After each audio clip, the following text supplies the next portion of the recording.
Good morning. I'm Anna Marie De La Vega. Thank you for joining us today. It's Focus, and we're talking with Allison Peak, Executive Director of Allied Behavioral Health Solutions. Thank you for joining us. Thank you so much for having me. It is wonderful to be with you today.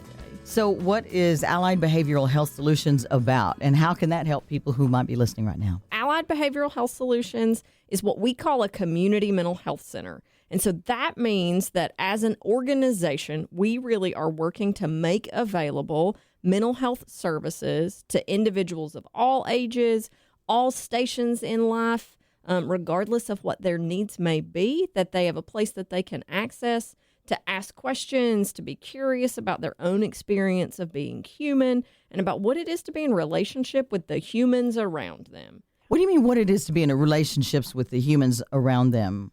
Yeah. So as humans, we are all born for connection. We are born to be in relationship with other people. Yeah. And so for kids, that may very well mean their caregivers or their educators. And for adults, it may mean friends, your employer. It may mean your significant other. Yeah. And so even in the folks who may be down the hall from us right now as people are listening, we have a relationship. We hope those are positive, but we also know they're not always positive. Mm-hmm. And being able to navigate those effectively can be a challenge. Wow.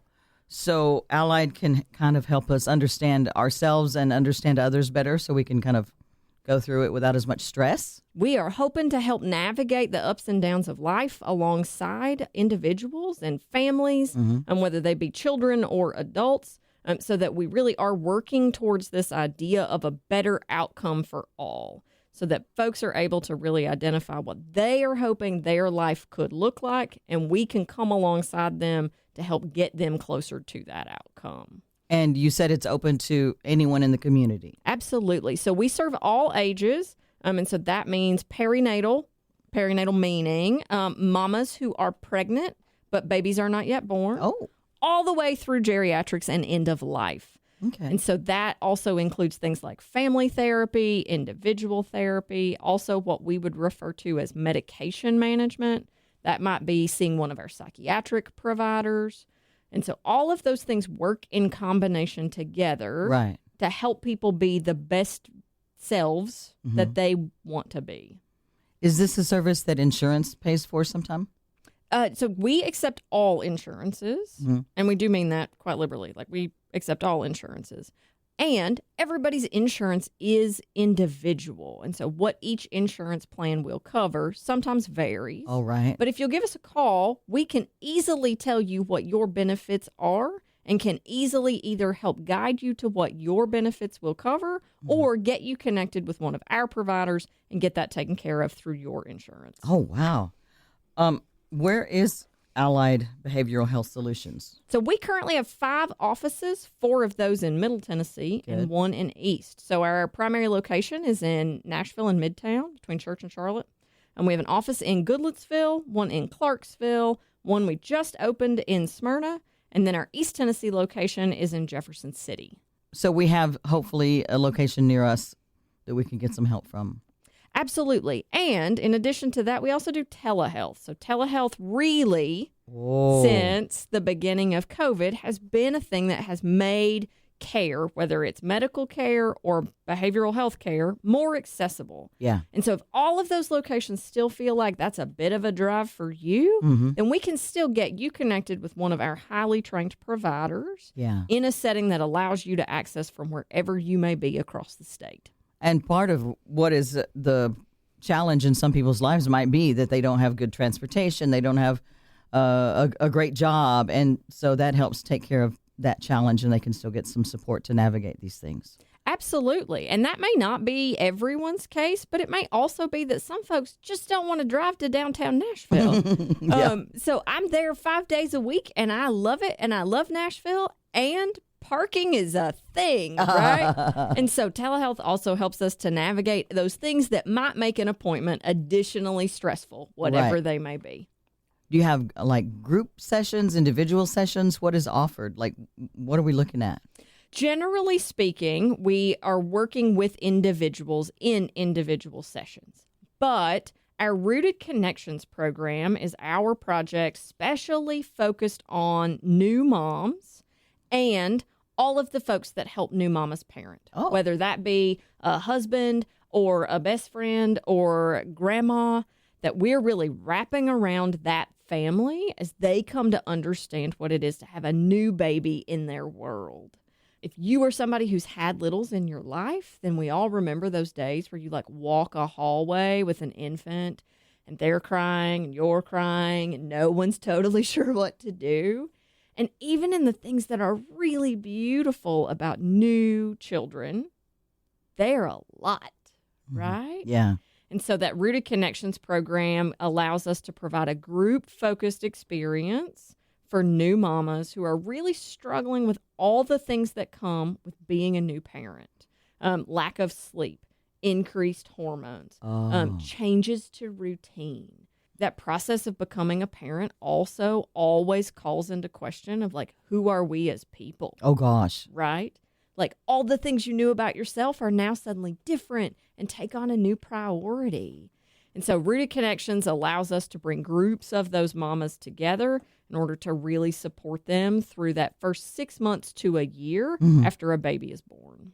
Probably public awareness was more about the fact that there might be postpartum depression. And I think maybe that's about all that we thought about when we were talking about new parents, when we were thinking about new parents and their mental health. And I think we're missing a whole big part of the picture, aren't we? Absolutely. And I think there's a lot of myth that if people are having difficulties after a baby is born, that it's just the baby blues, right? Right. You have some ups and downs. You're going to have some tears. Those things are just what happens. And we don't really stop as a society to think about that, you should not be crying more than you are smiling. You should not be sleeping 18 to 20 hours a day or not sleeping more than 2 hours a day. Yeah. And so in that place of really also acknowledging that new babies bring change, we sometimes minimize that change can get quickly out of what is normal. Yeah. And so to your point, it may be what we would think of as postpartum depression, but that can also show up as what's called postpartum anxiety. And so maybe you're not sad, but maybe you are very worried. Yeah. More so than you have ever been before. Mm-hmm. Or maybe it is that we've been so excited about this new baby, but this new baby maybe has medical complications no one planned on. Oh, wow. Right? Yeah. Or it's not uncommon that families have multiple things going on at a time. And so here we have a new baby, but somebody got laid off. A grandparent unexpectedly died. We now have to move across the country for a new job opportunity. Oh, wow. That layer on top of what may have been a really planned, joyful, anticipated moment. Mm-hmm. Do you find that people have hesitated to come in because of the stigma of getting help?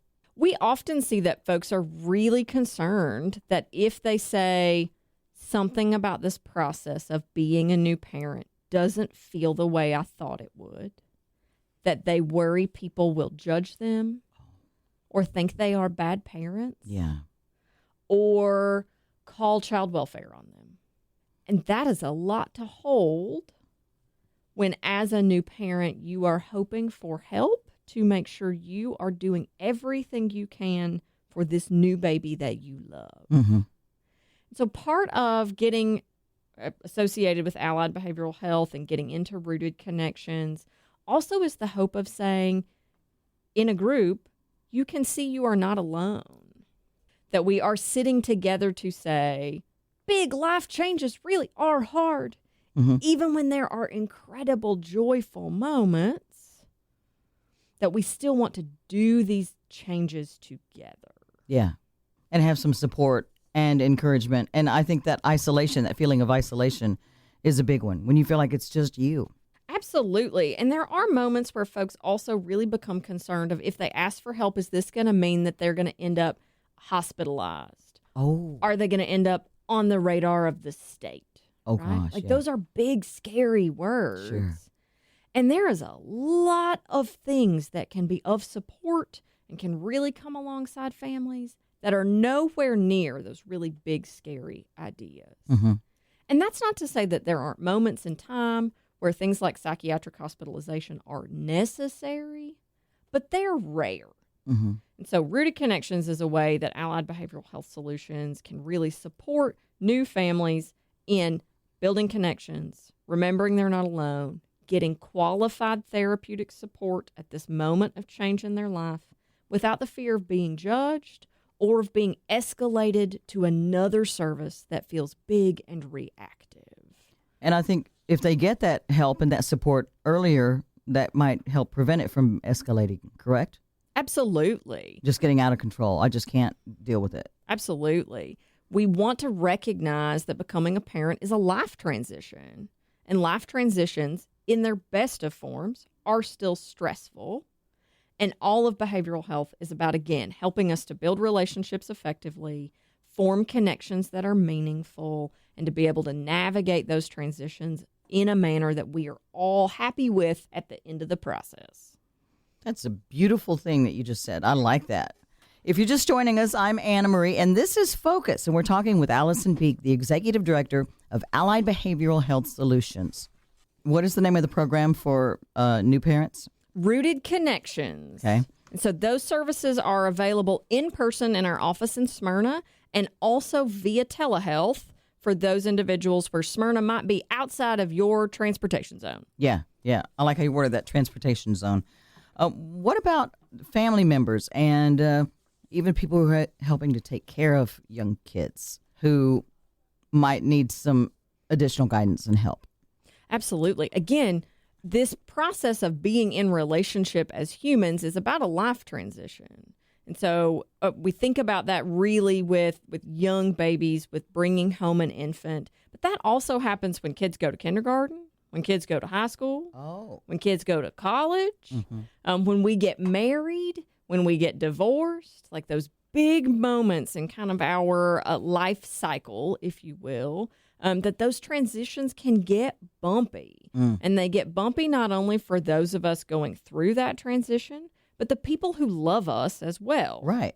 And so being able to connect, whether it be a grandparent or a spouse or a significant other, whether that may be a friend who is coming alongside someone who may be going through cancer treatment, that those are also spaces where we want to make sure that folks get connected to individual therapy, to other group-based resources that we can provide across our 5 locations and telehealth. Because I think a lot of times the support people in one's life don't have support for them. They see you struggling and they're trying to help you, but they don't know, and they don't have all the resources to try and come up with any answers. And I think often to that, those support people may very well feel that it's their responsibility to do something or to try to actively provide help in a solution or problem solving or providing meals or a gift or whatever that may be. And sometimes what folks need more than anything is space to be heard and to be able to talk and to have someone to listen. And if you're that support person, staying in that space to listen to the person you care about instead of jumping into action can really call us to come out of our comfort zones. Right. And so having that space within a behavioral health place with a qualified, high-quality behavioral health provider can be really impactful for us to be able to think about our own process of this experience, our own feelings in watching someone else go through this, and to help us to show up in that relationship in a way that's really effective and truly supportive for that person. So they can feel their feelings. We don't have to try and manage it by like, here's a casserole. Let's stuff that all down. Absolutely. Stop crying. Here's a casserole. That takes care of it. Oh, my goodness. I've referenced a couple of times this idea of highly qualified behavioral health providers. One of the pieces that Allied Behavioral Health really is so proud of is that all of our team members really are specially trained for various populations. And that's a pretty broad range of populations. But we really make sure that the folks who provide services across our organization know their stuff, right? That the person who is supporting older adults who really is talking about grief and end of life is not the same person who is helping families navigate an early diagnosis of autism, Oh, right? wow. Those are two totally separate parts of like being human. So we work really hard for our, we call them clinicians, so our therapists, to be specially trained in whatever it is that they generally support individuals and families and the community at large with. Mm-hmm. So we do provide services specialized for children and young children. And it can be really shocking to folks to learn that we can provide services to kids as young as a year old for behavioral health needs. How do you know if a child has behavioral health needs? You know, when we're talking about kids that young, usually there is some significant life event.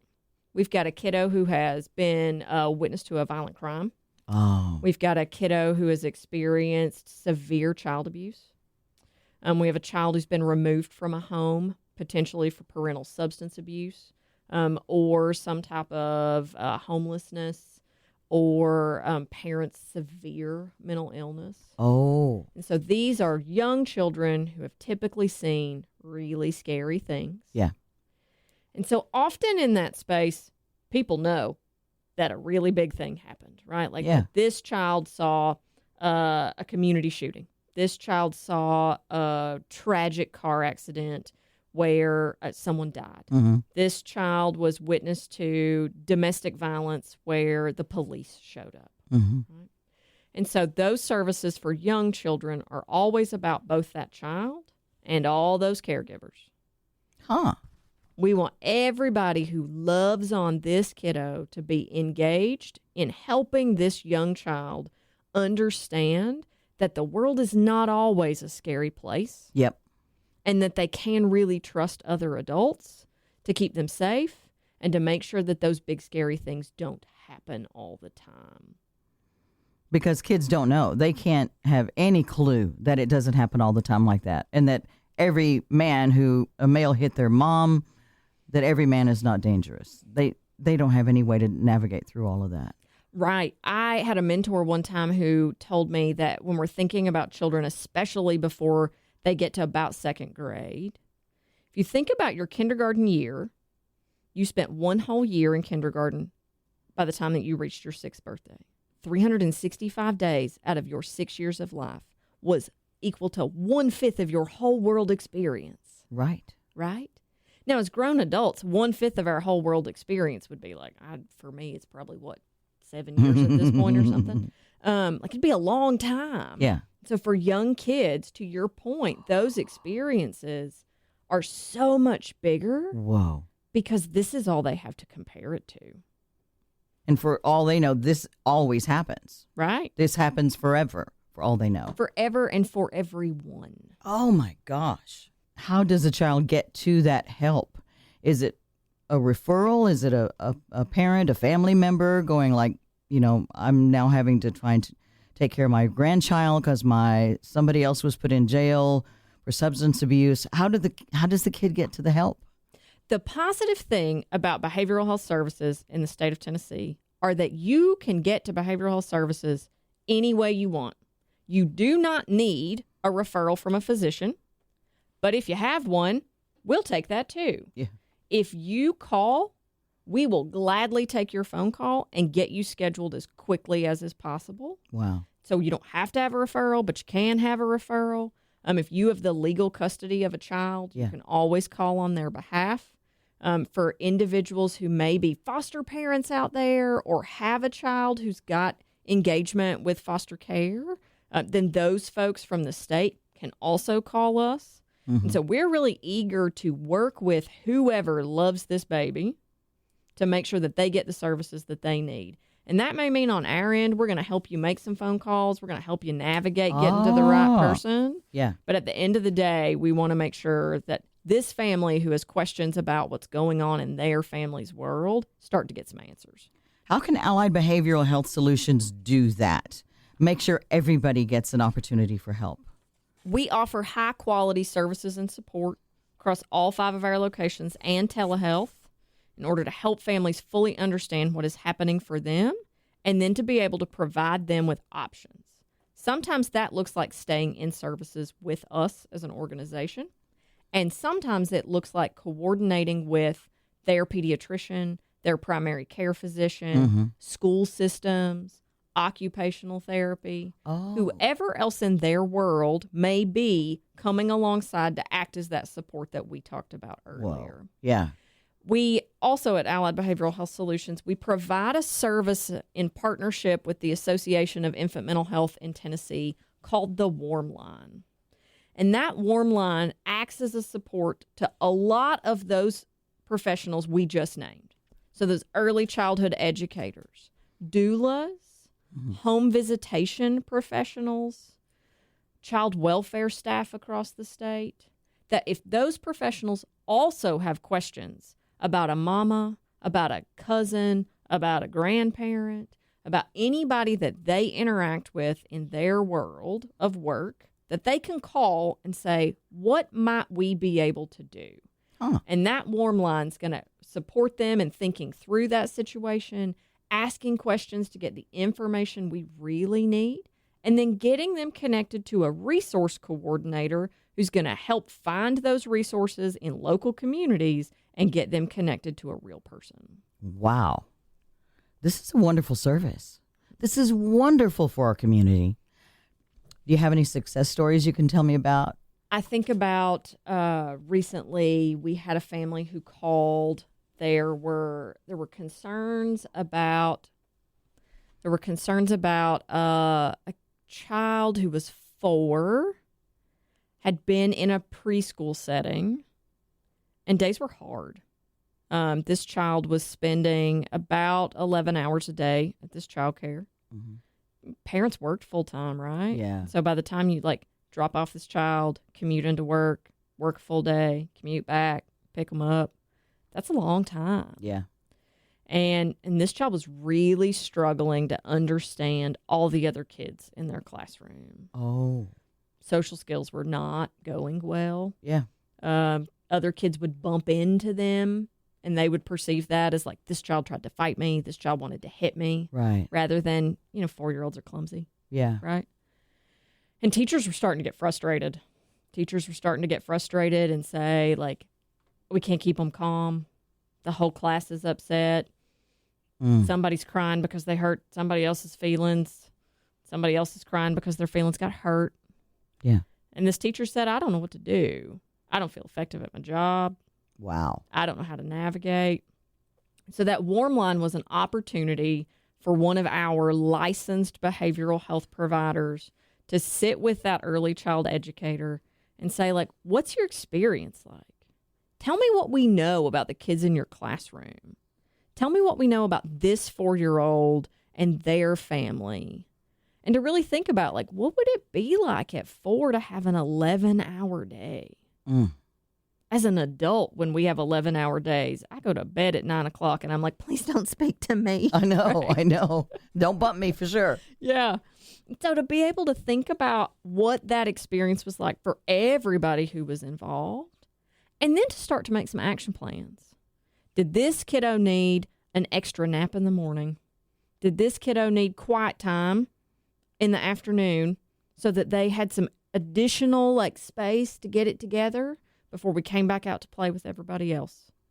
Did this family need support from another service in the community to help with some of that transportation piece? Whoa. Right? Yeah. And so how that Warm Line then was able to just say, let's slow down and let's think about it and let's figure out who this child is in the context of their family and our early childhood center and this community, and how do we, as all the people who are invested in this child being a success for themselves and for their community and ultimately for the state of Tennessee, how do we help them get there, right?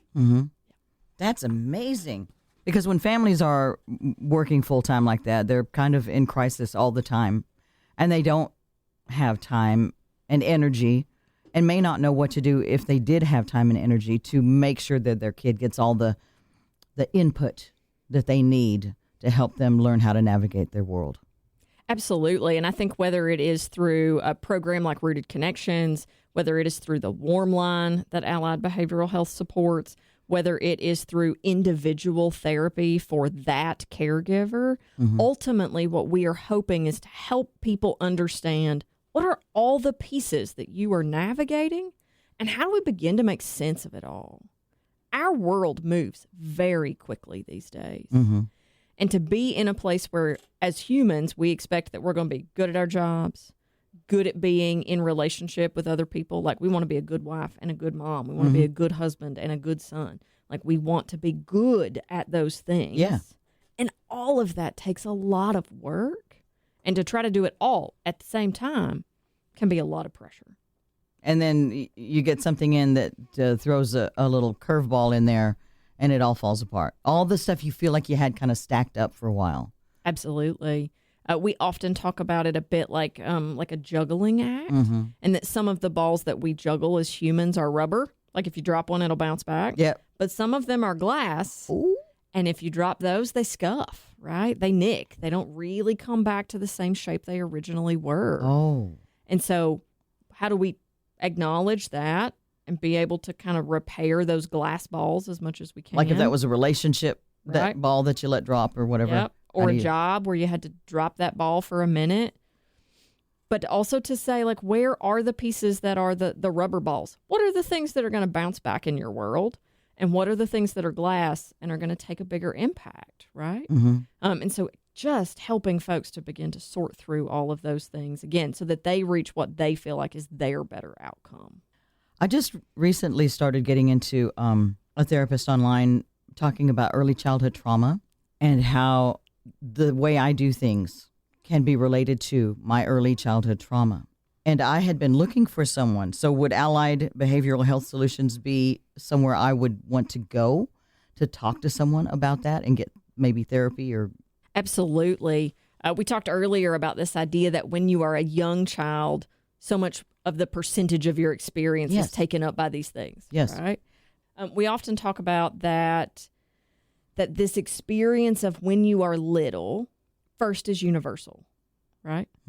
Every person that we meet in the world will not have ever been married or divorced or struggled with alcoholism or been below the federal poverty line or maybe above it, right? But every single person we ever encounter will have been 3 Right. and will have had a moment in their own experience of being a young child where the world did and did not make any sense. Whoa. And so those are things that do. Our early experiences really serve to try to teach us as people how to survive, right? If I make these choices, good things happen. Yep. If I make those choices, things I don't like happen. And that carries over into how we make choices across our whole lifespan and of how we see ourselves as people. Oh, yeah. I was parentalized. Is that what it's called? And I'm a caregiver. And now I try and take care of things and make sure everything works just right. And I realize now that seems to have stemmed from there. But I think a lot of people have no idea why they're doing what they're doing right now. And it's not as effective a result as they'd like to have in their lives. Absolutely. One of the things that we talked earlier about this space of kind of the stereotype of mental health services and the fear of judgment that comes with that. But one of the things that's so powerful about behavioral health services is it's the one relationship in any individual's life where no one is asking for anything in return. To your point, when we are children, there is a relationship that goes both ways with our caregivers. When you are in a relationship with friends, it goes both ways. When you are in a romantic relationship, there is give and take on both ends. And in a behavioral health space, the only purpose of that relationship is to hold space so that you as an individual can slow down and think about what that was like and how it shows up now. You realize we're out of time. That's not surprising in my world. Do you have any final thoughts? I'd just love to reiterate that ultimately the goal of behavioral health services is that we're going to help a child, a family, a caregiver, an individual across the lifespan to be able to form healthy relationships, to build positive connections, and to navigate life transitions effectively. Thank you. We're going to put some links on our Focus Facebook page. Make sure you join us again next week. I'm Anna Marie, and that's Focus.